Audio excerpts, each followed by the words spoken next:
For more on what the FTC may want to know and how it could affect the social media platform, we're joined this morning by former FTC Commissioner and former Facebook advisor, Mozelle Thompson. Mozelle, thanks for being with us today. Good to see you. Happy to be here. Non-public investigation. What do we think the FTC's after?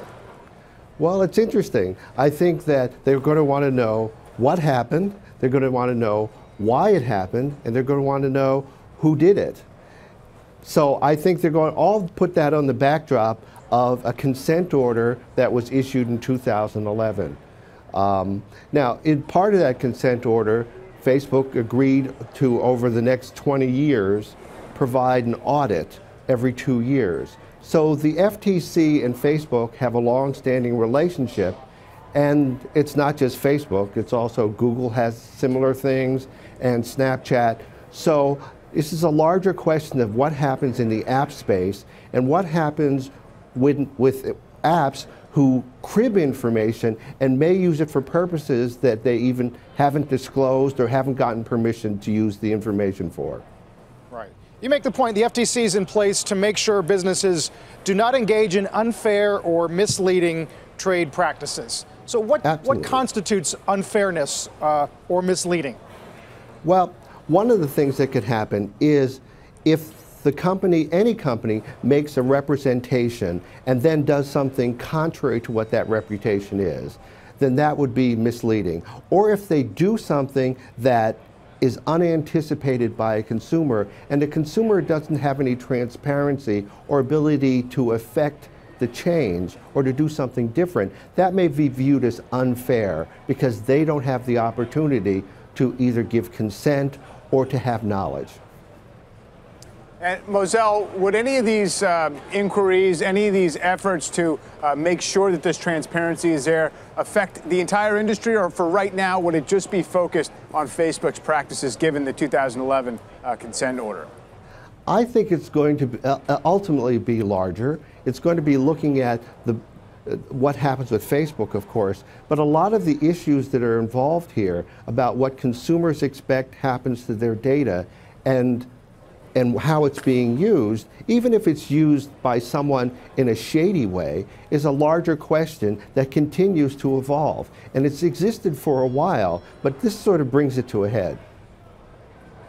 Mozelle, I'm curious, you know, obviously we're saying you were a former Facebook advisor. If you were still at the company giving advice right now to Mark Zuckerberg or the management team in terms of how they should communicate around these issues, particularly in Washington, what would it be?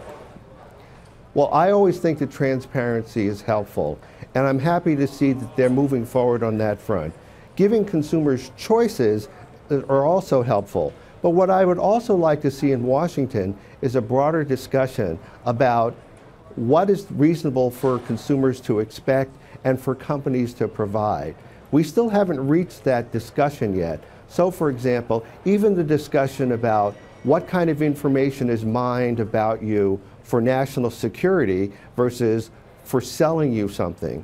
You know, one of the trade-offs always is that if you expect a tailored experience online, that there's going to be someone who knows a lot more about you. So this is going to be an interesting discussion, and it hasn't started here. It started years ago, but it still continues to evolve. Yeah, I mean, is your expectation it's going to become more complex in a sense? I mean, we spent a decent amount of time talking about Facebook and privacy, but there are so many other companies, Alphabet comes to mind certainly, that know as much, if not more, about you than does Facebook. And there are a lot of companies who know a lot about you and gather data about you, and they don't give you any permission or notice at all. Right. Those third parties that you kind of speak of, and or the sale of your data to them that you're not aware of. That's which right. Is, I guess, it is legal though, isn't it? I think it could be. I think it depends on what the representations the company makes. Now, what's not clear here is whether a third party cribbed information and that they used it for a purpose that not even Facebook or the person who actually cribbed it promised it would be used for. So I think those are sort of a deeper dive that the FTC is well equipped to look into. Mozelle, you talk about transparency. I'm curious to know how your experience working with the company informs your view of just how transparent they are. This week alone, we've had the refusal for Zuckerberg to appear directly in front of this UK parliamentary committee. Today, the simplification of allowing consumers to delete or download information comes after extraordinary public pressure just now. I mean, these things have been in place for 14 years. What does that say? Well, I think that my experience with the companies, you have very responsible people who really value a user experience. Now, that being said, I think that they want to try to get it right. And that, at times, I think, looks like you're being slow to respond. I think that's a concern.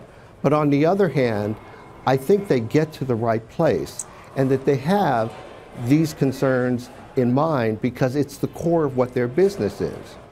I think that's always a challenge. You know, whenever there is something that comes up here in Washington, that it's always viewed as an instantaneous crisis.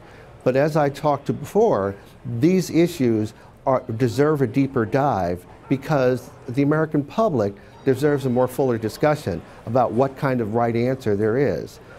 I think that's a challenge. Yeah.